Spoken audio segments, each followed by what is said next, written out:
Yeah, I guess just starting DJ, you guys ended up finishing with 21 assists today, and that's the most you've had in SEC play. Just what was working for you guys just from the ball movement perspective? Really just from us being aggressive, like attacking the lane and just seeing what we got off of that. We watched a lot of film and stuff like that, and our coaches told us like they like to collapse and stuff like that. So if we attack, then we just gotta make the right play. And today, a lot of people was making the right play and we was making shots. And Jonas, a double double for you, and really good performance just overall for you and the team. Just what was working for you, and just yeah, how important was it for you guys to have that performance? I mean, we want to win games right now because it's a crucial time in the season. We're trying to make it to the tournament, so every play counts right now. So we're just trying to give it all we got. You say the 3-point shot you hit with the score tied inside the final minute. Was that kind of what was going over in the timeout? The play go like it's continued.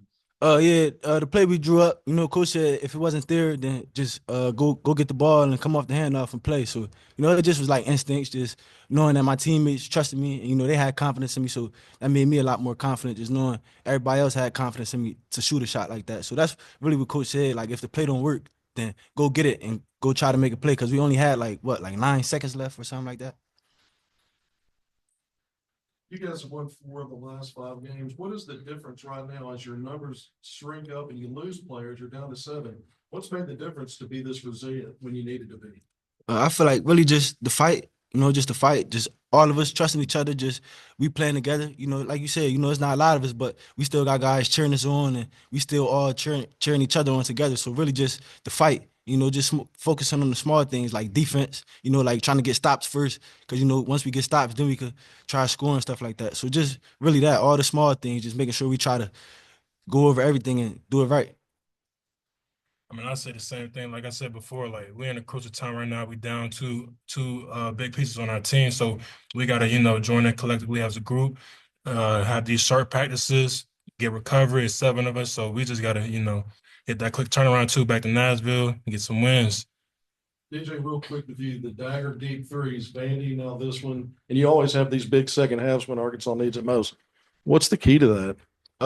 Like I said, I just say my coaches and my teammates just going into halftime and stuff like that, or even in practice, them telling me to be aggressive and stuff like that, and just to play with confidence and all that kind of stuff. So I feel like, that's been helping me a lot. We all make each other confidence from, practicing together and just being in the games. If somebody miss a shot or something like that, we tell them, forget about it. So really just that, just knowing, just having an aggressive mindset, really just them telling me to have an aggressive mindset. 5 double-digit scores today, 5 against Vanderbilt. Everyone's in their groove. Everyone's getting touches. How important is it to keep that rolling in the SEC tournament this week? I think it's real important, just to keep playing the way we playing. I feel like it just shows how many great players we got. Any given night, it could be somebody different. And, on nights like this, like you said, when a lot of people have double-digit scoring, it just shows, how good of a team we got and how much we trust each other. And it's important going into the tournament, because, now in this when we can play our best basketball. So, I mean, we all excited, but it's all about preparing and just making sure we prepared. That last play before you got fouled and made the free throw. John L's really tied up there and gets to the paint, and a guy draws away. Just can you walk us through what you saw through that play and how impressed are you with John L being able to get that pass through there in that moment? Really impressive because I've been talking to him about his passes, how he's a terrible passer. I always be telling him that. But I seen him drive baseline. Every time I see someone drive baseline, I always try and get to the front of the rim every single time. So I ain't even think he was gonna get that to me, but I'm surprised he did. I just try to go and finish it because it was like 1 second left on the shot clock, and then try to just think back to Texas, want to make those free throws, and the second one hit back rim. I panicked a little bit, and then on defense, they got offensive rebound, panicked a little more. They missed it, but it was just the relief. But I'm just thankful that we won that game. TV struggled in the first half and then came out in the second half at a really big, part in this win. How important? Like, can you guys feel how important he is to y'all's success right now with Aidoo out and Boogie still out? Yeah, for sure. I feel like everybody's important. Every player's important, but definitely just him being able to show what kind of player he is. Just him having the games he been having. He been playing good, but I don't feel like we surprised nothing like that. He been doing that in practice all year and stuff like that. So it's real important for us. And in the first half, I wouldn't even say he played bad in the first half. He got in foul trouble and stuff like that. But the second half he came out, he played good. So he very important for all of us. Jonas, you dealt with the injury early in the season. It probably hadn't been the season you expected, but how gratifying is it to end the year in the regular season on a note like this? And do you think you can carry it over into the postseason? All glory to God. I mean, I give all praise to him. I mean, I wouldn't be here without him. So definitely all glory to God. But I'm thankful for how we becoming as a team with 7 players playing right now. And it's just like a crazy story we're finna write. So I'm just excited for the future. And DJ just mentioned, TB got into early foul trouble. You had to play like the Mhm. last 17 minutes of the first half. What was your mindset going in there? I mean, does it change anything? I mean, you shot blocker, but can't foul. Just gotta go out there and play. Don't think about, fouls or not. Just go out there trying to make winning plays at the end of the day. We're not trying to worry about all those little mental things. Just go out there, play, try and win the game. Jonas, going back to your injury and how you were playing at the beginning of the year and even in the middle of the year, these last 4 or 5 weeks, you've really seemed to find your groove. How much of that has to do with the fact that you are feeling better and you're more healthy than what you were? I mean, it has to do with everything. I mean, before the games I was playing in, like my foot was killing me. I could barely move, but now I can move now. I mean, I still have a little bit of pain, but it's definitely tolerable. And I mean, I'm just thankful that that pain is starting to go away finally. Yeah, you guys led by, I think it was as many as 16 before Mississippi State kind of went on that run. Just what kind of changed that allowed Mississippi State to maybe get back into the game, and how did you guys kind of tighten that up kind of in those final possessions? I would say basketball, a game of runs, obviously. I mean, you expect teams to go on big runs like that, especially. I felt like we kind of let go of the rope a little bit because we started making a lot of big winning plays, and then we got a little too complacent on the defensive end. That's where we want to start everything and then get out in transition. So we got to, keep our feet on their necks next time if something like that happens for sure.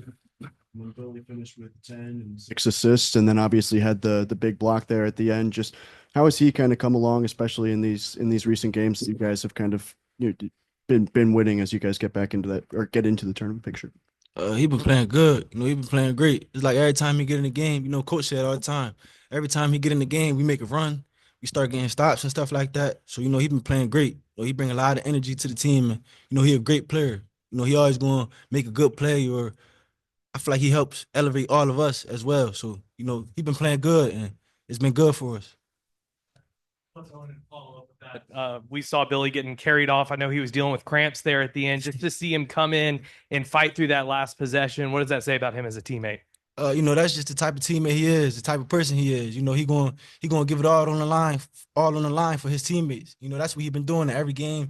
He always the person to dive on the floor or get banged up and stuff like that. That's just who he is, and that's just how he plays. I don't think he know no other way. Even in practice, he go hard like that, and he dive on the floor and stuff like that. So that just shows the type of teammate he is.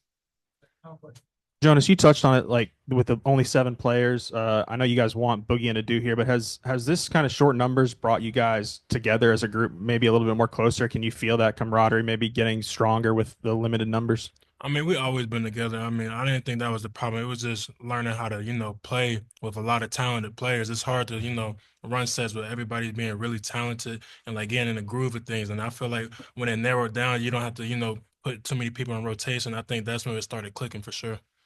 BetOnline is the world's most trusted betting platform and your #1 source for online betting in 2025. Whether you're a seasoned fan or a first-time bettor, BetOnline is your ultimate game day companion. With the largest selection of odds on everything from NBA and college basketball to the NHL and UFC, BetOnline continues to be your #1 sports betting source. From every three-pointer to hat trick, BetOnline has you covered with odds, stats, and more for every game, every play, and every win. BetOnline, the game starts here.